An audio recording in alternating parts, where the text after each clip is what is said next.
Abethoi, college ngana lai. Ngahan kaiga manadaba maongda mangasidi confident yamna wai. Tumin kithikiram nana laibi Abethoi. Oiroi haina wakhanda chap yungna khankima. Thauna laibi maromdom hingzaba ngambi Abethoi aduni mana hausi oigi hotnariba. Yamna ngalliba matamni satra satri ayamba college laklamdri. College manung adu mi itak na ui. Abethoi campus manungda changlaktuna corridor pareng adugi manakta laklami. Asumna lakpada corridor pareng adugi mapa yausilakadawre. Tanja adudani corridor romdagi satri makhoi ahum thoraklaga makhoi masel gate lomda makhut thinduna juja taunaduna wari sanarakpa adu. Abethoi su chatlambadagi leptuna gate lomda yengthori. Rohit, Raiden amadi Suras makhoi ahumdu gate mayada satra khara omsinaraga leiramba adudagi thorakpado Abethoi na ui. Omsinnaduna leiramba satra makhoi nipal mukna Rohita laura duna chairiba adusu Abethoi ui. Abethoi na leptuna yengliba adu Rohit su laptangna ure. Mikup aduda Rohit maithong makalam lei. Abethoi gi manakta prap thuna sangsilaktuna Rohit na hairaklami. Anembe aside aingonda chairaga tanarakli singse amta khamdo. Haina satra group ado Rohit ki manak sangsilakle. Adubu makhoina Rohit ki manak yauba nangdringai Rohina Abethoi bu magi mangda lephali. Aduga mana Abethoi gi tungda lepki. Hauzikti Abethoi ga satra group aduga mayoknare. Lakliba satra group adugi khwaidigi mamang thaba satra aduna hairaklami Abethoi da. Hando mangda lepsilakano. Abethoi sumakhoi tawna khumi. Ahoi. Asi haiduna Abethoi khasik handoke tawi. Adubu Rohina magi totbek adu yanduna hanagi mafam aduda lefali machi lenghande. Satra group adugi ngaigamdabu mata ubada Abethoi do nokningdana nofet tawi. Ado class to haudore noi sumaina khatnabasi tawgano. Oza khaina uradi bera kaniye. Satra group adu chimal chinglap nofet tawki. Aduga group adubu lusingduna lakliba nupa aduna hairaklami. Jagat nganingde. Yam thuna handoko. Akhoi nupi de khuthaningde. Ahoi ba ado sumaina sum khatna chaina tawadi. Adubu Abethoi na wa ngangba loi fatringai kamdawna no khangde. Satra group adugi lusingbaduna ising bottle ama Abethoi gi makokta joro haitharai. Matawdu ubada Rohit ki nakanda lepliba Raiden ga Suras kado mamit khanglaw thoki. Rohit di wangangde ma tumina kumhai yengi. Mana maram oiraga Abethoi da dasa tare haibagi nungaitaba amatasu masada phaude hojiksu. Abethoi wanganglam badu chap lepki asaba murti amagum leptuna lei. Ising haithaba loiraba matung lusingba aduna karemna na hairami. Aina haidro nupi de khuthaningdena. Nathau natana nathau sabai kai sare hojikte. Si phau horakpada ngairibani. Matung daga hiba sarakladi sida hen mangak tani toroktushe. Lusingba do amok Abethoi gi matung da lepliba Rohit ta yengduna makha taraklami. Rohit ngasigi dinang narabu fare. Adubu kayam kuina aigi khutagi chenba ngame habdo amuk yengnirasi. Asi hairam naga chatkre makhoi gi group adu. Abethoi, Rohit, Raiden amadi Suras makhoi mari khakta ngai hore. Abethoi makhut ani do khutum chena tasen maya do karkruk chiktuna khangi. Rohit hoigi party su wangangde second khara housing krama matungda Rohit yang na haidori. Phare akhoi salaslo. Asi haidana makhongdo gam thangduna ma chatpa hauki. Magi score ani dusu matungina duna sakhi. Hana yenglamde Abethoi da. Masak khangna dabi lamlanbi amagum thamlami adumak. Abethoi mamai leithori aduga Rohit na chatkhiba domda yengduna maya do karkrak chiklaga hairaklami. Ngasidagi akhoi ani gi marakta mari amita leinadrabane. Nangi thabak kanaramdai engonda amhona korkano. Wahai tabada nupa ahumdo chatlambadu leptuna Abethoi da yengthori. Abethoi mamit khana Rohita amuktang yenglami aduga mamai hut leiduna classroom romda adumak lakle. Abethoi na mityang wang hiklan kibaga Rohit to sor amurak sang na hondore. Makut ani na makhwang da tham ma adumak yengduna lehawi. Abethoi na chatkiba maike domda. Tanjanduda Suras na tapna hairak lami. Rohit, ꯅꯪꯁꯨ ꯃꯤꯅꯨꯡꯁꯤ ꯈꯪꯃꯟꯗ꯭ꯔꯕ ꯍꯥꯏꯗꯨꯅꯤ ꯅꯪꯅ ꯃꯔꯝ ꯑꯣꯏꯔꯒ ꯅꯠꯇ꯭ꯔꯣ ꯑꯕꯦꯊꯣꯏꯅ ꯏꯆꯣꯠ-ꯆꯣꯠꯈꯤ ꯆꯠꯈꯤꯕꯗꯣ ꯋꯥꯍꯩ ꯑꯃ ꯍꯥꯏꯕꯤꯕꯗꯤ ꯆꯨꯝꯗ꯭ꯔꯣ ꯑꯗꯨꯗꯤ ꯅꯠꯇꯦ ꯆꯠꯂꯁꯤ ꯂꯥꯛꯑꯣ ꯍꯥꯏꯅ ꯃꯥ ꯊꯝꯂꯨꯔꯒ ꯑꯩꯈꯣꯏ ꯈꯛ ꯂꯥꯛꯄꯗꯨꯗꯤ ꯀꯃꯥꯏꯅ ꯃꯤꯁꯨ ꯃꯊ꯭ꯋꯥꯏ ꯅꯨꯡꯉꯥꯏꯔꯝꯗꯣꯏꯅꯣ ꯔꯥꯏꯗꯦꯟꯅꯁꯨ ꯑꯃꯨꯛ ꯍꯥꯏꯔꯛꯂꯝꯃꯤ ꯍꯣꯔꯦꯟ ꯕ꯭ꯔꯦꯛꯇ ꯐꯖꯅ ꯃꯉꯣꯟꯗ ꯑꯦꯄꯣꯂꯣꯖꯤꯁ ꯇꯧꯔꯣ ꯉꯁꯤꯁꯦ ꯅꯪ ꯂꯥꯟꯗꯦ ꯍꯥꯏꯕꯗꯤ ꯁꯨꯡꯌꯥ ꯌꯥꯔꯔꯣꯏ ꯔꯣꯍꯤꯠ ꯈꯨꯝꯗꯦ ꯃꯥ ꯑꯗꯨꯃꯛ ꯂꯦꯞꯇꯨꯅ ꯌꯦꯡꯂꯤ ꯑꯕꯦꯊꯣꯏ ꯎꯗ꯭ꯔꯕꯁꯨ ꯑꯕꯦꯊꯣꯏꯅ ꯆꯠꯈꯤꯕ ꯃꯥꯏꯀꯩ ꯑꯗꯣꯝꯗ ꯁꯨꯔꯖꯀ ꯔꯥꯏꯗꯦꯟꯒꯅ ꯍꯥꯏꯔꯛꯂꯤꯕ ꯋꯥꯗꯨꯁꯨ ꯃꯥ ꯂꯣꯏꯅ ꯂꯧꯁꯤꯟꯕ ꯉꯝꯃꯤ ꯑꯗꯨꯕꯨ ꯅꯨꯄꯥ ꯑꯣꯏꯕꯒꯤ ꯏꯒꯣ ꯑꯗꯨꯅ ꯉꯝꯅ ꯆꯠꯇꯨꯅ ꯃꯥ ꯑꯕꯦꯊꯣꯏꯗ ꯂꯥꯜꯂꯦ ꯍꯥꯏꯖꯕꯗꯤ ꯄꯥꯝꯗ꯭ꯔꯤ ꯁꯨꯔꯖꯅ ꯃꯈꯥ ꯇꯥꯔꯛꯂꯝꯃꯤ ꯌꯥꯔꯦ ꯆꯠꯁꯤꯂꯥꯎ ꯑꯁꯨꯝꯅ ꯁꯨꯔꯖꯀ ꯔꯥꯏꯗꯦꯟꯒꯅ ꯃꯥꯕꯨ ꯅꯝꯗꯨꯅ ꯄꯨꯔꯒ ꯂꯥꯛꯂꯦ ꯅꯨꯃꯤꯠ ꯑꯗꯨꯒꯤ ꯀ꯭ꯂꯥꯁ ꯍꯧꯔꯦ ꯕ꯭ꯔꯦꯛ ꯊꯥꯒꯗꯕ ꯄꯤꯔꯤꯌꯠ ꯑꯃ ꯋꯥꯠꯂꯤꯉꯩ ꯃꯇꯥꯡꯗꯨꯅꯤ ꯆꯅꯨꯒꯤ ꯁꯕꯖꯦꯛꯀ ꯑꯕꯦꯊꯣꯏꯒꯤ ꯁꯕꯖꯦꯛ ꯑꯗꯨꯒ ꯃꯥꯟꯅꯗꯦ ꯑꯗꯨꯅ ꯆꯅꯨꯗꯨ ꯑꯇꯣꯞꯄ ꯀ꯭ꯂꯥꯁꯔꯨꯝ ꯑꯃꯗ ꯆꯠꯈ꯭ꯔꯦ ꯍꯥꯟꯅ ꯂꯩꯔꯝꯕ ꯁꯥꯇ꯭ꯔ ꯁꯥꯇ꯭ꯔꯤ ꯇꯪꯈꯥꯏꯒꯤ ꯆꯥꯡꯗꯤ ꯍꯟꯊꯍꯧꯔꯦ ꯀ꯭ꯂꯥꯁ ꯇꯣꯉꯥꯟ ꯈꯥꯏꯗꯣꯛꯈꯤꯕꯗꯨꯗ ꯏꯀꯥꯟ ꯀꯥꯟꯅꯗ ꯑꯣꯖꯥ ꯆꯪꯂꯛꯇꯨꯅ ꯂꯥꯏꯔꯤꯛ ꯇꯥꯛꯄ ꯍꯧꯔꯦ ꯑꯕꯦꯊꯣꯏ ꯃꯃꯥꯡ ꯑꯣꯏꯔꯞꯀꯤ ꯕꯦꯟꯁꯇ ꯐꯝꯃꯤ ꯑꯣꯖꯥꯅ ꯇꯥꯛꯂꯤꯕ ꯄꯔꯥ ꯑꯗꯨ ꯊꯋꯥꯏ ꯆꯪꯅ ꯃꯨꯟꯅ ꯇꯥꯏ ꯁꯣꯝꯗ ꯔꯣꯍꯤꯠꯁꯨ ꯅꯨꯄꯥ ꯁꯥꯏꯠꯀꯤ ꯈ꯭ꯋꯥꯏ ꯃꯅꯤꯡꯒꯤ ꯕꯦꯟꯁ ꯑꯗꯨꯗ ꯐꯝꯗꯨꯅ ꯍꯥꯏꯔꯞ ꯑꯕꯦꯊꯣꯏꯔꯣꯝꯗ ꯑꯃꯨꯛ ꯌꯦꯡꯉꯤ ꯑꯕꯦꯊꯣꯏꯅ ꯀ꯭ꯂꯥꯁꯇ ꯐꯨꯜ ꯑꯦꯇꯦꯟꯁꯟ ꯄꯤꯔꯤꯕ ꯑꯗꯨ ꯎꯕꯗ ꯃꯥ ꯑꯃꯨꯛꯁꯨ ꯃꯄꯨꯛꯅꯤꯡꯗ ꯈꯜꯂꯤ ꯃꯥꯗꯤ ꯀꯩꯝꯇ ꯈꯟꯗꯖꯥꯠꯂꯥ ꯁꯥꯎꯕꯒꯤ ꯃꯑꯣꯡꯁꯨ ꯃꯥꯟꯗꯦ ꯑꯁ ꯉꯁꯥꯏ ꯊꯣꯛꯈꯤꯕ ꯊꯧꯗꯣꯛꯇꯣ ꯃꯪ ꯑꯣꯏꯔꯝꯃꯗꯤ ꯅꯨꯡꯉꯥꯏꯅꯤꯗ ꯑꯁꯨꯝꯅ ꯈꯟꯗꯨꯅ ꯔꯣꯍꯤꯠ ꯕ꯭ꯔꯦꯛꯀꯤ ꯕꯦꯜ ꯇꯥꯔꯛꯄ ꯋꯥꯅ ꯉꯥꯏꯔꯝꯃꯤ ꯎꯆꯤꯟ ꯅꯥꯆꯤꯟꯅ ꯕꯦꯜ ꯇꯥꯈ꯭ꯔꯦ ꯑꯣꯖꯥ ꯊꯣꯛꯈ꯭ꯔꯕ ꯃꯇꯨꯡ ꯁꯥꯇ꯭ꯔ ꯁꯥꯇ꯭ꯔꯤꯁꯤꯡ ꯃꯊꯪ ꯊꯣꯛꯅꯈ꯭ꯔꯦ ꯑꯕꯦꯊꯣꯏꯁꯨ ꯃꯥꯒꯤ ꯄꯣꯠꯆꯩꯁꯤꯡꯗꯨ ꯇꯞꯂꯤ ꯂꯣꯏꯁꯤꯟꯗꯨꯅ ꯂꯩꯍꯧꯔꯤ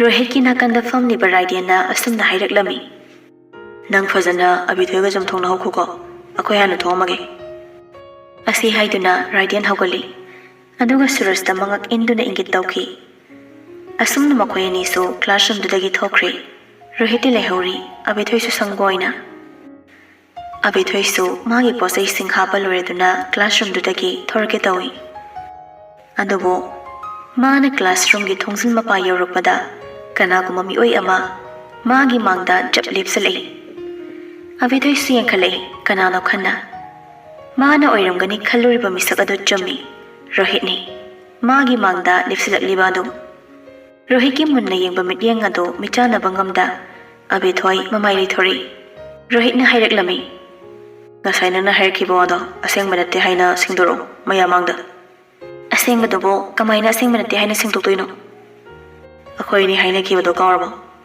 ꯑꯩꯒꯤ ꯃꯤꯠꯁꯦ ꯍꯧꯖꯤꯛ ꯐꯥꯎꯕ ꯗꯥꯐꯣꯡ ꯀꯣꯛꯇ꯭ꯔꯤꯕꯅꯤ ꯑꯩꯒꯤ ꯗꯥꯐꯣꯡ ꯀꯣꯛꯇ꯭ꯔꯤꯐꯥꯎ ꯅꯪ ꯑꯩꯅ ꯍꯥꯏꯕ ꯌꯥꯐꯝ ꯊꯣꯛꯇ꯭ꯔꯣ ꯗꯥꯛꯐꯝꯗꯨꯗꯤ ꯈꯔ ꯂꯩꯔꯒꯗꯤ ꯀꯣꯛꯈ꯭ꯔꯗꯧꯅꯤ ꯑꯗꯨꯝ ꯀꯥꯟꯅꯒꯨꯝꯁꯤ ꯑꯩꯅ ꯍꯥꯏꯁꯤ ꯌꯥꯗ ꯇꯥꯔꯗꯤ ꯅꯪꯒꯤ ꯀꯣꯂꯦꯖꯀꯤ ꯄꯨꯟꯁꯤꯗꯣ ꯅꯧꯔꯛꯀꯤ ꯄꯨꯟꯁꯤ ꯑꯣꯏꯒꯅꯤ ꯑꯩꯅ ꯅꯪꯕꯨ ꯑꯣꯠꯅꯤꯡꯕ ꯃꯑꯣꯡꯗ ꯑꯣꯠꯄꯗ ꯍꯦꯝꯆꯥꯟ ꯍꯥꯏꯕ ꯒꯦ ꯃꯥꯟꯕꯗꯨ ꯅꯠꯇꯅ ꯑꯇꯩ ꯀꯅꯥꯝꯇ ꯊꯤꯡꯕꯤꯅꯤꯡꯉꯥই ꯂꯩꯔꯣꯏ ꯍꯣꯏ ꯅꯪꯅ ꯇꯧꯅꯤꯡꯕ ꯑꯗꯨꯝ ꯇꯧꯖꯧ ꯑꯩꯁꯨ ꯂꯦꯞꯂꯤꯕ ꯈꯣꯡꯐꯝꯁꯤꯗꯩꯗꯤ ꯍꯟꯗꯣꯛꯑꯔꯣꯏ ꯑꯁꯤ ꯍꯥꯏꯔꯝꯗꯨꯅ ꯑꯕꯦꯊꯣꯏꯗꯨ ꯔꯣꯍꯤꯠꯇꯒꯤ ꯊꯩꯗꯣꯛꯇꯨꯅ ꯀ꯭ꯂꯥꯁꯔꯨꯝ ꯑꯗꯨꯒꯤ ꯃꯄꯥꯟꯗ ꯊꯣꯔꯛꯂꯝꯃꯤ ꯔꯣꯍꯤꯠ ꯌꯥꯝꯅ ꯊꯥꯖꯗꯕꯒꯤ ꯃꯑꯣꯡꯗ ꯁꯣꯔ ꯑꯃ ꯈꯪꯍꯣꯟ ꯍꯣꯟꯗꯣꯛꯏ ꯃꯈꯨꯠ ꯑꯅꯤꯗꯣ ꯈ꯭ꯋꯥꯡꯗ ꯃꯦꯠ ꯃꯥ ꯃꯇꯨꯡ ꯈꯨꯠ ꯑꯣꯟꯗꯨꯅ ꯊꯣꯡꯂꯣꯝꯗ ꯑꯃꯨꯛ ꯌꯦꯡꯊꯣꯔꯛꯏ ꯑꯕꯦꯊꯣꯏꯗꯤ ꯆꯠꯈ꯭ꯔꯦ ꯃꯃꯤ ꯐꯥꯎꯕ ꯇꯥꯗ꯭ꯔꯤ ꯆꯠꯂꯝꯗꯥꯏ ꯃꯤꯀꯨꯞꯇ ꯃꯥꯅ ꯍꯥꯏꯔꯝꯕ ꯊꯋꯥꯏ ꯎꯁꯤꯠꯇꯕ ꯋꯥꯉꯥꯡ ꯑꯗꯨꯅ ꯔꯣꯍꯤꯠꯄꯨ ꯑꯗꯨꯛꯀꯤ ꯃꯇꯤꯛ ꯄ꯭ꯔꯣꯛ ꯆꯥꯛꯍꯜꯂꯝꯃꯤ ꯀꯣꯂꯦꯖꯀꯤ ꯀꯦꯟꯇꯤꯟꯗꯅꯤ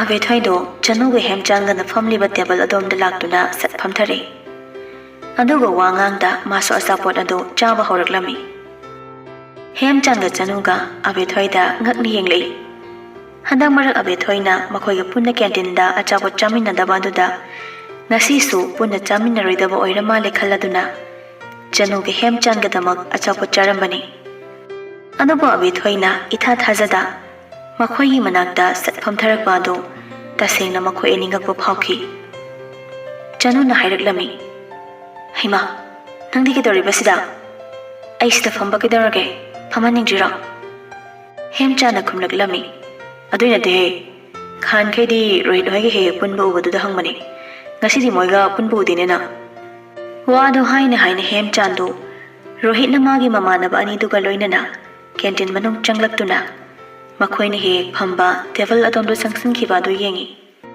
Abe thoi pairamna hem chan de yenglaklami. Ai ge chanu gadi thain dagi hauna achapo dam chaminare nangna mitop minau haitare. Chanu do achapo chana chana abe thoi da falap yengi. Ado rahina bu kem da hayaktro. Mana frida thadora irong asidi. Abe thoi nokning dana no fetaruklami. Rohit kamari lenandeda. Ai magi makhada leiba minate. Aisa ngahan khedi yamna apangbi ama oin hinglura male. Haujikti ai punsi su maikay amarom da lakpa hore.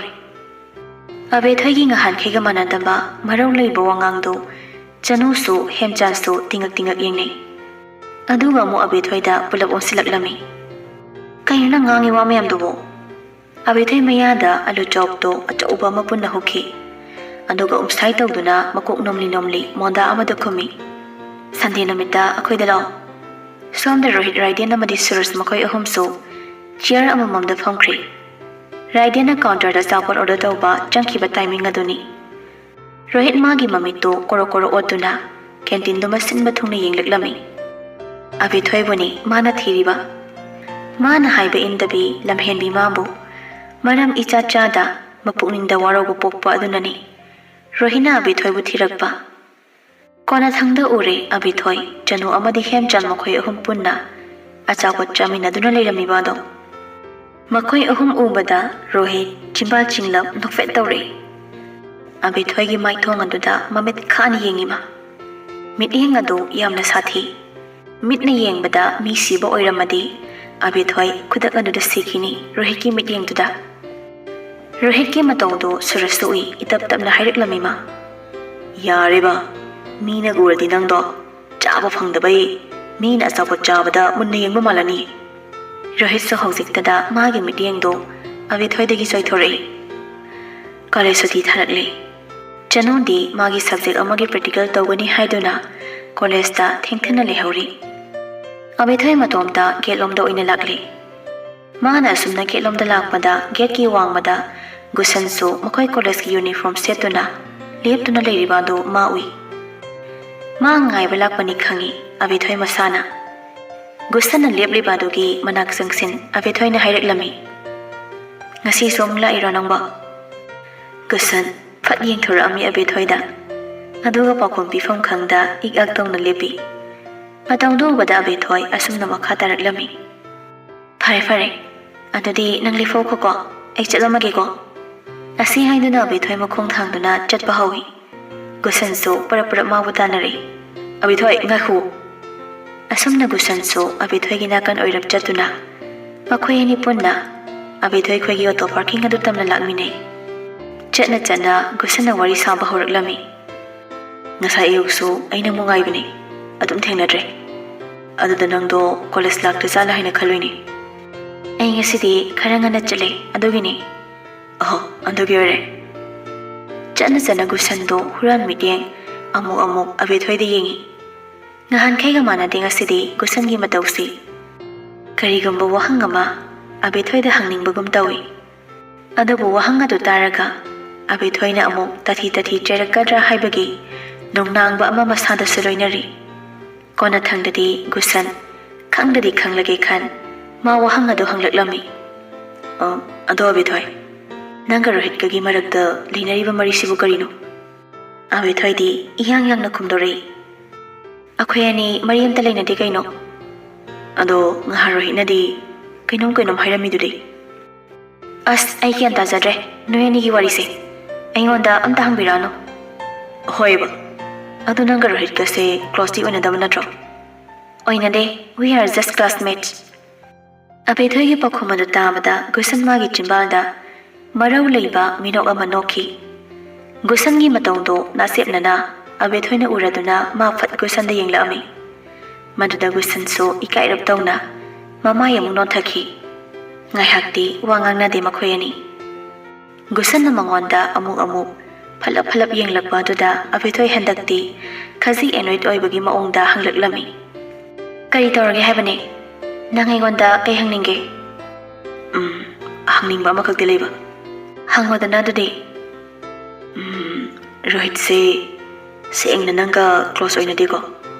ꯑꯣꯏꯅꯗꯦ ꯍꯥꯏꯔꯃꯛꯇꯗ ꯑꯁꯤ ꯍꯥꯏꯗꯨꯅ ꯑꯕꯦꯊꯣꯏ ꯃꯆꯤꯟ ꯈꯖꯤꯛ ꯁꯨꯛꯇꯣꯔꯞ ꯇꯧꯈꯤ ꯃꯇꯧꯗꯣ ꯒꯨꯁꯟꯒꯤ ꯃꯐꯝꯗꯗꯤ ꯃꯥꯒꯤ ꯊꯃꯣꯏ ꯀꯥꯏꯍꯧꯕ ꯑꯣꯏꯅ ꯊꯣꯛꯈ꯭ꯔꯦ ꯅꯣꯛꯃꯤ ꯅꯣꯛꯃꯤ ꯇꯧꯅ ꯍꯥꯏꯔꯛꯂꯝꯃꯤ ꯒꯨꯁꯟꯅ ꯉꯁꯤꯗꯤ ꯅꯪꯁꯦ ꯌꯥꯝ ꯐꯖꯩ ꯊꯣꯏ ꯋꯥꯍꯩꯗꯨꯗ ꯑꯕꯦꯊꯣꯏ ꯉꯥꯏꯍꯥꯛꯇꯤ ꯇꯧꯐꯝ ꯈꯪꯗꯦ ꯄꯥꯎꯈꯨꯝ ꯑꯃ ꯄꯤꯒꯦ ꯈꯟ ꯃꯌꯥ ꯀꯥꯊꯣꯛꯏ ꯑꯗꯨꯕꯨ ꯆꯤꯝꯕꯥꯜꯗꯒꯤ ꯋꯥꯍꯩ ꯑꯃ ꯐꯥꯎꯗꯤ ꯊꯣꯔꯛꯇꯦ ꯒꯨꯁꯟ ꯃꯈꯥ ꯇꯥꯔꯛꯂꯝꯃꯤ ꯅꯍꯥꯟꯈꯩꯁꯨ ꯐꯖꯩ ꯑꯗꯣ ꯉꯁꯤꯅꯗꯤ ꯍꯦꯜꯂꯦ ꯑꯕꯦꯊꯣꯏ ꯏꯀꯥꯏꯕꯣꯏ ꯀꯩꯑꯣꯏ ꯃꯃꯥꯏ ꯈꯖꯤꯛ ꯅꯣꯟꯊꯩ ꯊꯦꯡꯛ ꯌꯨ ꯃꯈꯣꯏ ꯑꯅꯤꯗꯣ ꯃꯣꯟꯗꯥ ꯑꯃꯗ ꯋꯥꯔꯤ ꯁꯥꯟꯅꯗꯨꯅ ꯆꯠꯄꯅ ꯃꯥꯡꯗ ꯀꯅꯥ ꯆꯠꯂꯤ ꯇꯨꯡꯗ ꯀꯅꯥ ꯂꯥꯛꯏ ꯍꯟꯅ ꯌꯦꯡꯂꯨꯕ ꯅꯠꯇꯦ ꯃꯈꯣꯏ ꯑꯅꯤꯒꯤ ꯃꯇꯨꯡ ꯑꯣꯏꯔꯞꯅ ꯔꯣꯍꯤꯠꯅ ꯃꯥꯒꯤ ꯕꯨꯂꯦꯠꯇꯨ ꯇꯞꯂꯤ ꯇꯞꯂꯤ ꯊꯧꯔꯤꯕ ꯑꯗꯨ ꯃꯈꯣꯏ ꯑꯅꯤꯅ ꯎꯔꯨꯗꯦ ꯒꯨꯁꯟꯅ ꯋꯥꯍꯩ ꯑꯃ ꯍꯥꯏꯕꯗ ꯑꯕꯦꯊꯣꯏꯅ ꯏꯀꯥꯏꯔꯞ ꯇꯧꯅ ꯅꯣꯟꯊꯈꯤꯕ ꯑꯗꯨ ꯎꯔꯨꯕꯗꯒꯤ ꯔꯣꯍꯤꯠ ꯊꯃꯣꯏꯗ ꯇꯤꯡ ꯄꯥꯟꯈꯤ ꯈꯪꯍꯧꯗ ꯃꯁꯥꯗꯣ ꯐ꯭ꯔꯪ ꯁꯥꯎꯒꯠꯂꯛꯏ ꯒꯥꯔꯤ ꯑꯗꯨ ꯃꯈꯣꯏ ꯑꯅꯤꯒꯤ ꯃꯌꯥꯏꯗ ꯖꯞ ꯊꯧꯖꯤꯟꯗꯨꯅ ꯈꯥꯝꯃꯤ ꯑꯗꯨꯒ ꯍꯣꯔꯣꯟꯗꯨ ꯀꯟꯅ ꯑꯃꯨꯔꯛ ꯈꯣꯡꯉꯤ ꯃꯈꯣꯜ ꯑꯗꯨꯗ ꯈꯪꯄ꯭ꯔꯦꯛ ꯈꯪꯅ ꯒꯨꯁꯟꯒ ꯑꯕꯦꯊꯣꯏꯒꯗꯣ ꯃꯇꯨꯡ ꯐꯠ ꯑꯣꯜꯂꯒ ꯌꯦꯡꯊꯣꯔꯛꯏ ꯔꯣꯍꯤꯠ ꯑꯣꯏꯔꯝꯕ ꯑꯗꯨꯗ ꯑꯕꯦꯊꯣꯏꯗꯤ ꯊꯑꯣꯏꯅ ꯑꯣꯟꯁꯤꯜꯂꯝꯗ꯭ꯔꯦ ꯃꯃꯥꯏꯗꯣ ꯍꯨꯠ ꯂꯩꯗꯨꯅ ꯃꯈꯣꯡ ꯒꯝ ꯒꯝ ꯊꯥꯡꯗꯨꯅ ꯆꯠꯀꯦ ꯇꯧꯏ ꯑꯗꯨꯕꯨ ꯔꯣꯍꯤꯠꯀꯤ ꯋꯥꯍꯩ ꯑꯃꯅ ꯃꯥ ꯃꯈꯣꯡ ꯊꯥꯡꯗꯣꯛꯄ ꯉꯝꯈꯤꯗꯦ ꯏꯔꯥꯡ ꯇꯧꯐꯝ ꯏꯔꯩ ꯂꯩꯇꯈꯩ ꯁꯣꯔꯣꯛꯁꯤꯗ ꯔꯣꯃꯥꯟꯁꯀ ꯇꯧꯏꯗꯨꯕꯨ ꯍꯌꯦꯡꯕ ꯑꯩꯈꯣꯏꯒꯤꯁꯨ ꯈꯔ ꯈꯟꯕꯤꯌꯨꯅꯦ ꯑꯕꯦꯊꯣꯏꯅ ꯄꯥꯎꯈꯨꯝ ꯄꯤꯕ ꯅꯪꯗ꯭ꯔꯤꯉꯩ ꯒꯨꯁꯟꯅ ꯑꯣꯏꯅ ꯇꯥꯞꯑꯣꯈꯤ ꯈꯔ ꯆꯥꯎ ꯎꯄꯥꯏ ꯂꯩꯇꯕ ꯆꯥꯛꯄꯩ ꯋꯥꯗꯨꯗꯤ ꯂꯥꯞꯅ ꯊꯝꯈꯣꯗ ꯃꯤꯠꯁꯦ ꯑꯥꯏ ꯗ꯭ꯔꯣꯞ ꯍꯥꯞꯇ꯭ꯔꯗꯤ ꯌꯥꯗꯕꯩ ꯀꯟꯗꯤꯁꯟꯗꯨꯗ ꯌꯧꯔꯛꯇꯣꯔꯕ ꯅꯪꯁꯨ ꯌꯦꯡꯐꯝ ꯏꯔꯩ ꯂꯩꯇꯗꯧꯅ ꯑꯩꯈꯣꯏ ꯑꯅꯤꯗ ꯌꯦꯡꯉꯤꯗꯨꯕꯨ ꯑꯩꯒꯤ ꯃꯥꯡꯁꯤꯗ ꯄꯛꯇꯕ ꯊꯕꯛ ꯇꯧꯔꯒ ꯀꯃꯥꯏꯅ ꯌꯦꯡꯉꯨꯗꯣꯏꯅꯣ ꯑꯅꯤꯗꯨꯅ ꯑꯋꯥꯏ ꯑꯈꯨꯝ ꯇꯧꯔꯛꯄ ꯑꯗꯨꯗ ꯑꯕꯦꯊꯣꯏ ꯑꯦꯂꯔꯠ ꯑꯣꯏꯕꯒꯤ ꯃꯑꯣꯡꯗ ꯁꯣꯔꯗꯨ ꯑꯃꯨꯔꯛ ꯁꯥꯡꯅ ꯍꯣꯟꯗꯣꯛꯇꯨꯅ ꯒꯨꯁꯟꯗ ꯍꯥꯏꯔꯛꯂꯝꯃꯤ ꯒꯨꯁꯟ ꯆꯠꯂꯁꯤ ꯂꯥꯛꯑꯣ ꯑꯩ ꯌꯨꯝꯗ ꯍꯟꯕ ꯊꯦꯡꯉꯅꯤ ꯍꯣꯏ ꯆꯠꯁꯤ ꯑꯁꯨꯝꯅ ꯍꯥꯏꯅꯗꯨꯅ ꯃꯈꯣꯏ ꯑꯅꯤꯗꯣ ꯒꯝ ꯒꯝ ꯆꯠꯈ꯭ꯔꯦ ꯔꯣꯍꯤꯠ ꯃꯈꯥ ꯆꯤꯛꯅ ꯁꯥꯎꯅ ꯌꯦꯡꯍꯧꯏ